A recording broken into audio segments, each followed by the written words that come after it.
Pada masa silam, jauh sebelum Islam datang dengan kuat di tanah Jawa, pulau ini dikenal sebagai tempat yang penuh misteri. Alamnya subur, gunung-gunungnya megah, hutan-hutannya lebat. Namun di balik keindahan itu, tersimpan suasana angker yang membuat banyak orang segan untuk menempatinya.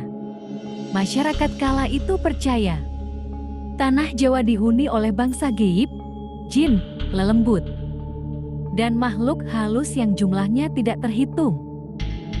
Mereka diyakini menguasai gunung, lat, hingga tempat-tempat sunyi. Karena itu, setiap kali manusia mencoba membuka hutan atau mendirikan pemukiman, selalu timbul rasa was-was. Bukan karena bangunannya roboh, melainkan karena sering muncul gangguan, suara-suara aneh, bayangan yang tak jelas, atau perasaan berat seolah ada yang mengawasi. Para raja dan pemimpin Jawa kuno pun merasa sulit menata negeri ini. Mereka bukan hanya harus memikirkan rakyat dan kerajaan, tapi juga menjaga hubungan dengan dunia gaib yang tak kasat mata. Sebab tanpa itu, mereka percaya ketentraman tak akan pernah tercapai. Jawa pada masa itu ibarat tanah liar, indah sekaligus menakutkan. Hingga kemudian, terdengar kabar bahwa akan datang seorang ulama besar dari negeri jauh. Seorang tokoh yang kelak dikenal dengan nama Syekh Subakir. Beliau bukan hanya membawa ajaran agama, tapi juga tugas berat, menata tanah Jawa agar bisa dihuni manusia dengan tenang. Siapakah sebenarnya Syekh Subakir dan bagaimana caranya beliau menundukkan penguasa gaib tanah Jawa? Seiring berjalannya waktu, datanglah seorang ulama besar dari negeri jauh bernama Syekh Subakir. Beliau berasal dari tanah Persia, atau ada juga yang menyebut dari negeri Rum, wilayah yang saat itu menjadi pusat ilmu agama dan peradaban. Syekh Subakir datang ke Jawa dengan misi yang tidak ringan. Ia diutus untuk menegakkan ajaran Islam, sekaligus menata pulau yang masih dikuasai oleh bangsa gaib. Sebab para wali dan ulama sebelum beliau merasakan betapa beratnya menghadapi gangguan dari makhluk halus yang bersemayam di tanah Jawa. Dalam perjalanannya, Syekh Subakir membawa sebuah pusaka penting, batu hitam yang kelak dikenal sebagai Watu Kentul atau disebut juga Paku Bumi. Batu inilah yang nantinya akan ditanam di Gunung Tidar, Magelang, dan dipercaya menjadi titik penyimbang tanah Jawa. Kedatangan beliau disambut dengan rasa penasaran sekaligus harapan. Para raja Jawa kala itu mendengar kabar bahwa ada seorang alim yang sanggup menghadapi bangsa jin. Mereka pun menaruh harap semoga tanah Jawa bisa lebih tenang, sehingga manusia dapat hidup tanpa selalu dihantui rasa takut. Namun Syekh Subakir tahu tugas itu tidak semudah menancapkan batu semata. Ia harus berhadapan dengan para penguasa gaib yang sudah lama menempati tanah ini. Pertarungan batin dan kekuatan spiritual tak bisa dihindarkan. Dan dari sinilah babak baru dimulai. Pertemuan antara manusia pilihan dengan makhluk gaib penjaga tanah Jawa. Namun, bagaimana mungkin seorang manusia bisa menghadapi makhluk gaib penguasa tanah Jawa? Jawabannya ada di bab berikutnya. Setelah menetap beberapa waktu di tanah Jawa, Syekh Subakir memutuskan untuk memulai tugas beratnya, menundukkan bangsa gaib yang selama ini menguasai pulau. Ia memilih sebuah tempat sunyi untuk bersemedi, memohon pertolongan kepada Tuhan yang Maha Segalanya, agar diberi kekuatan menghadapi makhluk halus yang tak terlihat. Doa-doa agung pun dilantunkan. Malam itu udara terasa berbeda. Angin berhembus kencang seolah membawa kabar akan datangnya peristiwa besar. Tak lama muncul suara-suara aneh dari arah hutan. Gemuruh dari perut bumi dan bayangan besar berkelebat di antara pepohonan. bangsa jin akhirnya datang. Mereka dipimpin oleh penguasa gaib yang perkasa, yang konon menguasai hampir seluruh tanah Jawa. Dengan suara menggema, ia berkata, "Wahai manusia dari negeri jauh, jangan sekali-kali engkau mencoba menguasai Jawa. Pulau ini adalah milik kami sejak dahulu kala." Syekh Subakir berdiri tegak, wajahnya tenang, dan menjawab, "Tanah ini bukan milik jin. Tanah ini diciptakan untuk manusia. Aku datang bukan untuk merusak, melainkan untuk menata, agar manusia bisa hidup tenteram dan mengabdi kepada Tuhannya. Pertarungan pun tak terelakkan. Bukan pertarungan fisik, melainkan benturan kekuatan batin dan doa." Bangsa jin mengerahkan ilusi menakutkan, gunung seolah runtuh, lautan bergejolak, dan langit memerah. Namun Syekh Subakir tetap teguh melantunkan doa demi doa. Hingga akhirnya, dengan izin Allah, kekuatan bangsa jin mulai melemah. Pemimpin mereka terpaksa tunduk. Syekh Subakir lalu menancapkan batu pusaka yang dibawanya di Gunung Tidar. Batu itu menjadi paku bumi, penyeimbang gaib yang menahan kekuatan jin agar tidak lagi merajalela di tanah Jawa.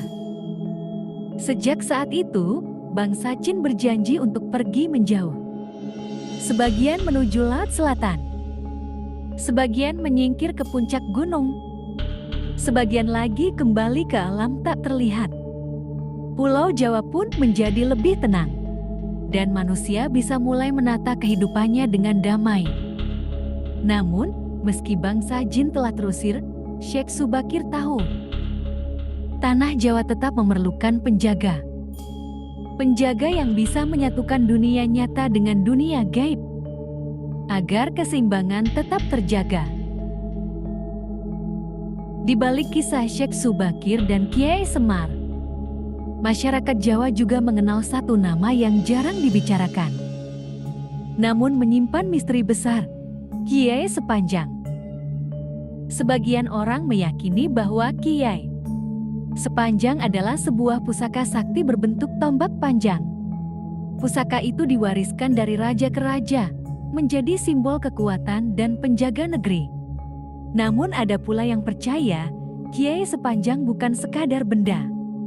Ia adalah sosok gaib, penjaga abadi yang berumur sepanjang zaman, hadir untuk melindungi tanah Jawa dari generasi ke generasi. Konon, dalam semedinya di Gunung Lawu, Syekh Subakir pernah berjumpa dengan wujud Kiai Sepanjang. Ia tak tampak seperti manusia biasa, melainkan cahaya panjang yang membentang dari bumi ke langit. Sebuah tanda bahwa Kiai Sepanjang adalah lambang kesinambungan penghubung masa lalu, masa kini, dan masa depan. Dalam perjumpaan itu, Kiai Sepanjang berpesan, "Aku akan menjadi saksi. Sepanjang umur manusia, sepanjang perjalanan tanah Jawa, aku akan tetap ada, menjaga agar keseimbangan tidak pernah terputus." Sejak saat itu, Kiai Sepanjang diyakini sebagai bagian dari 3 penjaga mistis tanah Jawa. Jika Syekh Subakir adalah penata jagat, dan Kiai Semar adalah penjaga nurani, maka Kiai Sepanjang adalah saksi panjangnya sejarah Jawa, dari raja-raja kuno hingga hari ini. Dan ketika ketiga tokoh ini bertemu di puncak Gunung Lawu, lahirlah sebuah perjanjian agung yang menentukan masa depan tanah Jawa. Dikisahkan, setelah bangsa jin pergi dan keseimbangan mulai tercipta, Syekh Subakir melanjutkan perjalanannya hingga sampai di Gunung Lawu. Gunung ini dikenal sunyi, angker, dan syarat dengan energi gaib. Di sanalah beliau memilih untuk bersemedi. Pada malam yang hening, di tengah kabut tipis, Syekh Subakir duduk bersila. Tiba-tiba suasana berubah, udara terasa berat namun teduh. Dari kejauhan muncullah sosok Kiai Semar. Dengan wajah sederhana namun penuh wibawa. Ia mendekat dengan langkah pelan, seakan bumi ikut tenang setiap kali kakinya menapak. Tak lama kemudian, tampak pula cahaya panjang menjulang dari bumi ke langit. Cahaya itu adalah wujud dari Kiai Sepanjang, pusaka gaib yang menjadi saksi sepanjang zaman. Di sanalah ketiganya berkumpul. Syekh Subakir menundukkan kepala, Semar duduk di sampingnya. Dan Kiai Sepanjang berdiri tegak dalam bentuk cahaya. Suasana malam itu terasa sakral, seakan seluruh alam mendengarkan percakapan mereka.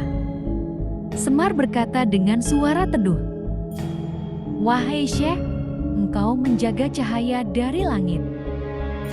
Aku menjaga akar bumi dan nurani manusia. Namun untuk menjaga kesinambungan, kita memerlukan saksi abadi." Cahaya Kiai Sepanjang berpendar, lalu terdengar suara halus namun dalam. "Sepanjang umur manusia, sepanjang perjalanan tanah Jawa, aku akan tetap ada. Aku saksi atas janji ini." Maka malam itu, terbentuklah perjanjian agung. Syekh Subakir menjadi penata jagat, penjaga keseimbangan antara manusia dan gaib. Kiai Semar menjadi simbol kebijaksanaan, suara hati rakyat, dan pengingat bagi para penguasa. Kiai Sepanjang menjadi saksi abadi, penghubung masa lalu dan masa depan tanah Jawa. Sejak saat itu, Jawa diyakini memiliki 3 penjaga yang tidak kasat mata, yang keberadaannya tetap dirasakan hingga hari ini. Namun, apakah pesan dari perjanjian ini masih relevan bagi kita sekarang? Jawabannya ada di bab terakhir. Sejak malam sakral di gunung itu, tanah Jawa diyakini tidak pernah benar-benar dibiarkan sendirian. Ada doa Syekh Subakir yang meresap dalam setiap ayat bumi. Ada kebijaksanaan Kiai Semar yang hidup dalam hati rakyat. Dan ada Kiai Sepanjang yang terus menjadi saksi sepanjang zaman. Pesan mereka sederhana namun dalam. Bahwa manusia Jawa, bahkan manusia dimanapun berada, hanya akan kuat bila menjaga keseimbangan. Keseimbangan antara langit dan bumi, antara doa dan ikhtiar, antara tradisi leluhur dan cahaya kebenaran. Jika keseimbangan itu dijaga, maka tanah ini akan tetap lestari, tenteram, dan penuh berkah. Dan begitulah cerita tentang Syekh Subakir, Kiai Semar. Dan Kiai Sepanjang bukan sekadar legenda, melainkan pengingat bahwa kita hidup bukan hanya untuk hari ini, melainkan untuk masa depan anak cucu kita. Terima kasih sudah menyimak cerita penuh hikmah ini. Semoga kisah ini memberi pencerahan dan menambah rasa cinta kita pada budaya dan sejarah Nusantara. Jangan lupa dukung terus channel ini dengan cara subscribe, like, dan bagikan agar semakin banyak orang yang bisa mengambil pelajaran dari cerita-cerita penuh makna seperti ini. Sampai jumpa di kisah berikutnya. Assalamualaikum warahmatullahi wabarakatuh.